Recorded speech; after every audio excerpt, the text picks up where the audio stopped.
ఈ రాళ్ళు ఈ బియ్యంలో, ఈ ఇసుక ఈ పప్పులో. పులుసు పులుసు అలా పిలవద్దని 1,00,000 సార్లు చెప్పాను. మా ఇంటి పేరు పచ్చి పులుసు, అంత మాత్రం చేత పులుసు అని పిలవాలా? నా పేరు రాజకుమార్ అని తెలీదా? అట్ట ఇరుసుకు పడబోక, నా పులుసు రాజకుమారి. ముందా తలిపై వెళ్ళకాని వేళలో ఇప్పుడు ఏమిటండి? ఏదిగా? ఓహోహోహో, నీ పులుసు బర్రకి ఎప్పుడు చూసినా ఆలోచన తప్ప ఉండదు. మరి కల్తీ పని చేయాలి. తలిపై. ఓహో, అంతొద్దు, కాస్త తగ్గించండి.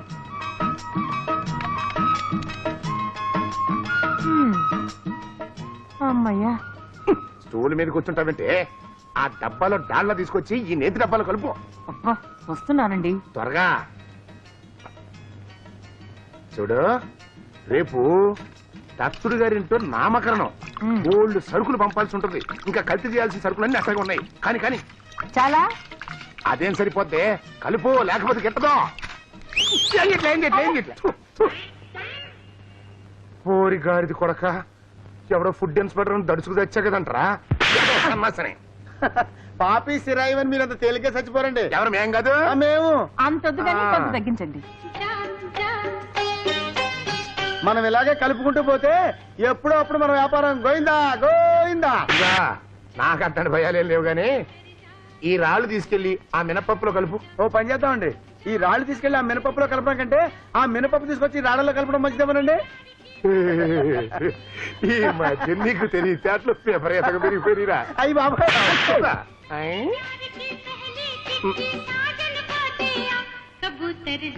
ఎక్కడ మేము పనిలో ఉంటే అక్కడ రేడియో పెట్టి తెచ్చానండి. ముందు ఆ సౌండ్ అప్పు. అది ఊళ్ళో వాళ్ళు వచ్చారంటే మన తొక్కలు బాగా కొడతారు. ఏదో ఒక రోజు అదేటు తప్పదు. ఆహా, అమ్మాయి గారు చాలా కరెక్ట్ గా చెప్పారండి. గాడిత కొడక. చిచి, అందరూ నా సొమ్ము తిని నన్నే తిడుతున్నారు. నీ కల్తీ సొమ్ము తింటున్నందుకే నేను సిగ్గుపడి చేస్తున్నాను నాన్న. ఊర్లో అందరూ నిన్ను కల్తీ కనకయ్య అంటే నీకు సిగ్గుగా లేదు? సిగ్గా పాడా? వ్యాపారం నాకు ఇట్లా కల్తీ చేస్తేనే మనం పైకి వచ్చేది. అయినా సిగ్గు అంటే వ్యాపారం చేస్తే రేపు మన సిగ్గు కప్పుకోవడానికి ఒంటి మీద గుడ్డ కూడా ఉండదు.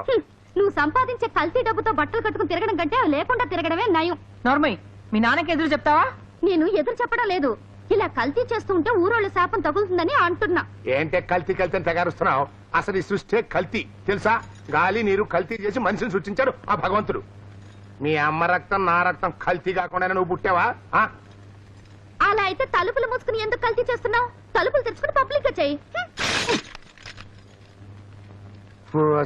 తుంపదేగా ఇప్పుడు ఇంత డబ్బాయించేస్తుందంటే పులుసు నాకు అనుమానంగా ఉంది. దీని పుట్టుకలో ఏమన్నా కల్తీ జరిగిందా అని. అవే మాట్లాడండి. మొగుడు పిల్లల మాటల మధ్య నువ్వేంట్రా?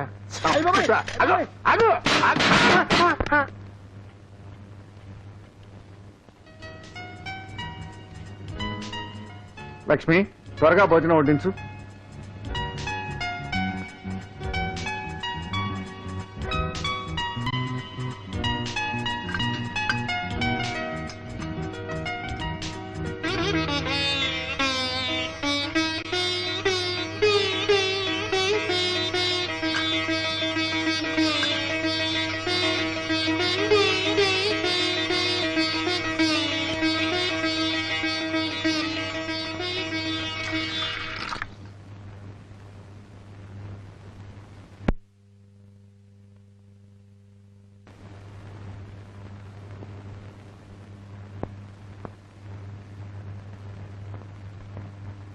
వాడు ఇరాక్ మీద బాంబు ఎయ్యక ముందు రేటయ్యా. ఇప్పుడు యుద్ధం వచ్చింది కదా, రేట్లు పెరిగిపోయినాయి. పైగా మేము స్వయంగా వాళ్ళలోంచి దగ్గరుండి సరుకు దింపుకున్నాం. అందుకే ఈ రేట్లు. అందుకే తలతడిగా ఉంది చూడండి. చూడండి, చాలా అన్యాయం. అన్యాయం కదా పిచ్చోడా, న్యాయంగానే అమ్ముతున్నాను. చూడు, నీ కొడుకు గనక ఈ పాలు తాగాడంటే 3 నెలల్లో ఒంటిలా ఎదిగిపోయి 6 నెలల్లో ఆంబోతులో ఊరిపోతాడు. రే మంగా, ఆ నెంబర్ 1 పాలు పడిచ్చారా. చేసేదేముంది, ఇవ్వండి. కనకయ్య, ఈ పాల పండు నీకు ఎక్కడది? ఎక్కడదేంటి? కొంటే వస్తాయి. అబద్ధం. ఇది ఆసుపత్రిలో ఉచితంగా ఇచ్చే పాలపొడి. దీన్ని కల్తీ చేసి నువ్వు అమ్ముతున్నావు. లేదు, నేనేం కల్తీ చేయలేదు. నువ్వేమీ కల్తీ చేయకపోతే ఈ పాలు తాగిన ఆ పాప ఎందుకలా తోటకూర కాళ్ళ వేలాడుతోంది? ఏమో దానికి ఏం రోగం వచ్చిందో. నీ కల్తీ పాలపొడి వల్లే పాపకు తప్పు చేసిందని డాక్టర్ చెప్పాడు. అబ్బా, నేను ఈవిడికి పాలపిండి అమ్మేనా? ఏండా అసలు ఈవిడెవరో కూడా నాకు తెలియదండి. నేనెవరో నీకు తెలవదు. ఎక్కడో బాంబులు పడ్డాయని 20 రూపాయలు తీసుకొని ఈ పొడి నాకు ఇవ్వలేదు. ఇచ్చాడు, ఇప్పుడు బాంబు ఈ నెట్వే పడింది. బాబాయ్, ఈ ప్యాకెట్ ని సిటీకి పంపించి టెస్ట్ చేయించాలి. ఎక్కడో యుద్ధం జరిగితే ఇక్కడ రేట్లు పెంచడమే కాక సరుకుల్ని కల్తీ చేసి ప్రజల ప్రాణాలతో ఆడుకున్న ఈ కనకైన ఊరికే వదలకూడదు. నాకేం తెలియదండి, అసలు నేనే కల్తీ చేయలేదు. ఇదిగో ఇదిగో ఈడే చేసి ఉంటాడు. అప్పటికి చెబుతూనే ఉన్నానండి, కల్తీ చేయబోకరా జనం చచ్చిపోతారు అని. ఓరి నీ మొహం మండా, నా మీద తోసేస్తున్నావా? అబ్బే నాకేం తెలియదండి, అన్ని ఈయన చేశాడు. పైగా వద్దనా సరే అన్నిట్లో కలిపేవాడండి. అతను కల్తీ చేస్తాడు సరే, నువ్వు కూడా తూకం తక్కువ చూస్తున్నావని ఫిర్యాదులు వచ్చాయి మంగయ్య. నేనేం చేయగలనండి, నౌకరు ముండావండి. ఈ దొంగ ముండావాడు అలా చెప్తే అలా చేయాలి కదండి. కిలో కరకిలో తుయ్యమనేవాడండి. అక్కడికి పేదోడు కదా పాపమని కిలోకి 30 కిలో చూసేవాడండి. ఆ అమ్మగారిది కొడక, అందుక కొట్టు సరుకు తగ్గిపోతుంది. గాది కింద పందికొక్కులాగా నా దగ్గరే చేరి నాకే ఎసరు పెడతావు అన్నమాట. ఆడిన నాటకం చాలు, ఇక పదండి పోలీస్ స్టేషన్ కి. పోలీస్ స్టేషన్ గా ఎప్పుడో మా తాత బతుకున్నప్పుడు వెళ్ళా. అప్పటి నుంచి కాకి బట్ల పేరు చెప్తే చాలు 1, 2 కలిపి అయిపోతాయి. రానంటే వదులుతారా? కాళ్ళ మీద పడి నిజం ఒప్పుకోండి, లేకపోతే పోలీస్ స్టేషన్ తీసుకెళ్లి బొక్కలో పెట్టి మక్కలేర కొడతారు. బాబు శేఖరం బాబు, ఈ ఒక్క తప్పుకై పొరపాటున కల్తీ జరిగిపోయింది, ఇంకెప్పుడు జరగదు. పొరపాటు కాదు, నీకు ఇది అలవాటైపోయింది. కాదు బాబు, ఈ ఒక్కసారి నన్ను క్షమించి. నిన్ను క్షమించే అధికారం నాకు లేదు. ఈ విషయం పంచాయతీలో పెడతాను, అక్కడే నిర్ణయిద్దాం. అయ్యి బాబోయ్,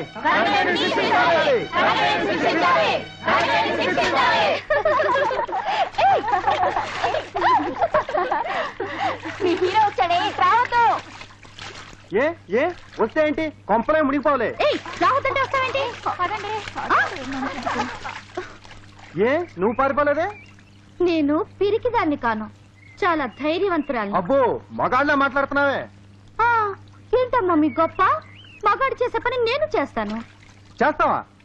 ఏది చేయి చూద్దాం.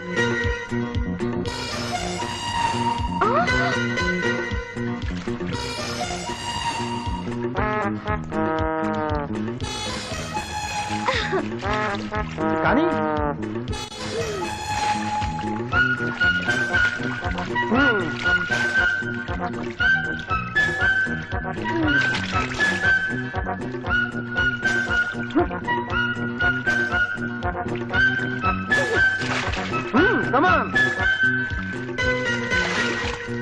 ఏది ఈ లెవెల్కి రా చూద్దాం.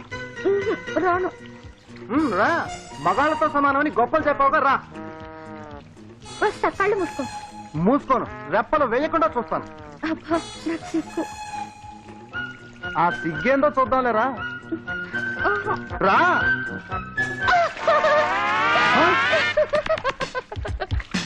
మోసం. ఆ డ్రెస్ ఎక్కడిది? ముందుగా నీళ్ళలో దాచిపెట్టుకున్నా. నువ్వు నన్ను మోసం చేసావు.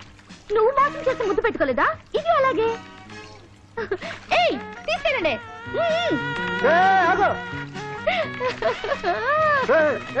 ఆగు, ముందు నేను రానులే, జలగలు వస్తాయి. జలగల వచ్చి నిన్ను పట్టుకుని పీకుతాయి. See you. Bye.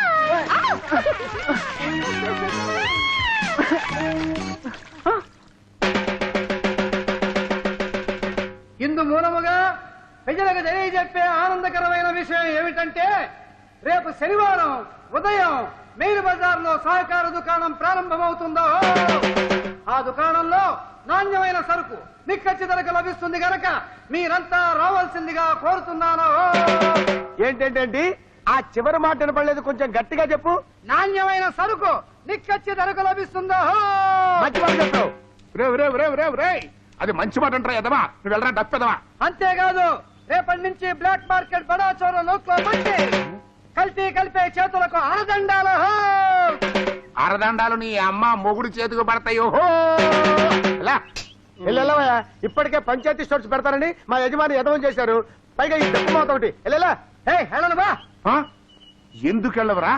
అయినా నా కొట్టు ముందుకొచ్చి టంపుకు కొట్టేంత ధైర్యం నీకెవడిచ్చారా? ఇప్పుడే కాదు, రేపు నువ్వు చచ్చిపోతే నీ శవం ముందు కూడా డప్పు కొట్టాల్సింది నేనే. నువ్వో డప్పు కొట్టది, మేమంత ఎదవలం అనుకున్నావా మా అయ్యగారు ఏమైనా అనాథ అనుకున్నావా నీ చేత డబ్బు కొట్టేసావురా మరి ఎవరితో కొట్టిస్తా బొంబాయి నుంచి బ్యాండ్ మేడం తెప్పిస్తా చావంటే ఇదే చావని ఊరంతా కళ్ళప్పగించేటట్టు చేస్తా ఇలాగండి మీరు ఇప్పుడు చచ్చిపోండి ఊరేగింపు సంగతి నేను చూసుకుంటా జనక జనక జనక జనక సచ్చినోడా నీ ఊరేగింపు కోసం నేను చావాలంటరా రే డప్పు నా కొడక నిన్ను చెప్పు తీసుకొడతా వెళ్తా ఊరంతా చెప్పాలిగా ఏంటంటే